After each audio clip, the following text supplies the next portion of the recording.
আসসালামু আলাইকুম। আমার প্রাণপ্রিয় ভাই বোনেরা, মা বাবারা কেমন আছেন? আশা করছি ভালো আছেন। আমি দোয়া করি সবার জন্য। আমরাও ভালো আছি আপনাদের দোয়ায়, আল্লাহর রহমতে। তো আজ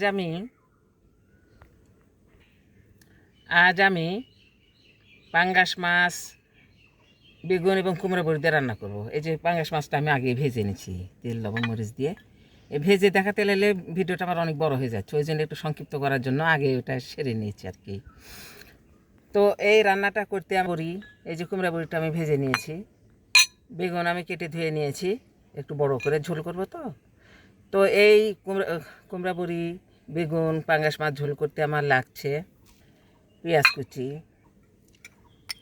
আদা বাটা, জিরা বাটা, রসুন বাটা, মরিচ গুঁড়া, হলুদ গুঁড়া, ধনিয়া গুঁড়া, গোটা তেজপাতা, গোটা জিরা এবং তেজপাতা, স্বাদ মতো লবণ, সয়াবিন তেল। চলুন এখন আমরা রান্নায় যাই। তরকারি তেলানি দিব, এই তেল দিলাম, তেজপাতা, গোটা জিরা, পেঁয়াজ কুচি। এখন আমি পেঁয়াজটাকে বাদাম করে ভেজে দেবো। তেলানিটা ভালো হতে হবে, বাদামি রান্না হলে ভালো হবে, কাঁচাতে দিলে তরকারি ভালো লাগবে না। তেলানির পেঁয়াজটা আমার ভাজা হয়ে গেছে, বাদামি রং হয়েছে। এখন আমি পানি দিয়ে নিচ্ছি। এখন মশলা দিয়ে নেব। আদা বাটা, জিরা বাটা, রসুন বাটা, লাগছে স্বাদ মতো লবণ, মরিচ গুঁড়া, ধনিয়া গুঁড়া, হলুদ গুঁড়া। মশলা আমার দেওয়া হয়ে গেছে। এখন আমি মশলাটাকে এই পানির মধ্যে কষিয়ে নেব যতক্ষণ না তেল উপরে ভেসে আসে।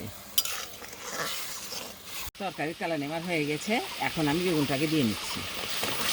রাখা কুমড়া বড়ি, এখন কুমড়া বড়ি ও বেগুনটাকে আমি কষিয়ে নেব, মশলার মধ্যে কষিয়ে নেব। এই যে আমার বেগুন কুমড়া বড়ি কষানো হয়ে গেছে, শুকিয়ে গেছে। এখন আমি পরিমাণ মতো ঝোল দিয়ে নেব। তরকারিতে আমি পরিমাণ মতো ঝোল দিয়ে নিলাম। এখন আমি ঢেকে দেব, দিয়ে আস্তে আস্তে রান্না করবো। বলক এসেছে, এখন আমি ভেজে রাখা মাছগুলো একটা একটা করে দিয়ে নেব।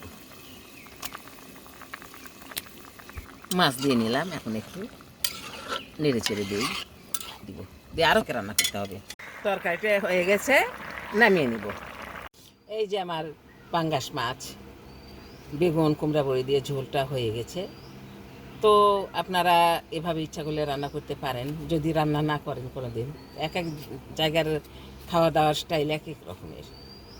তো যাই হোক, যদি ভালো লেগে থাকে তাহলে আমাদের পাশে থাকবেন, সাবস্ক্রাইব শেয়ার করে।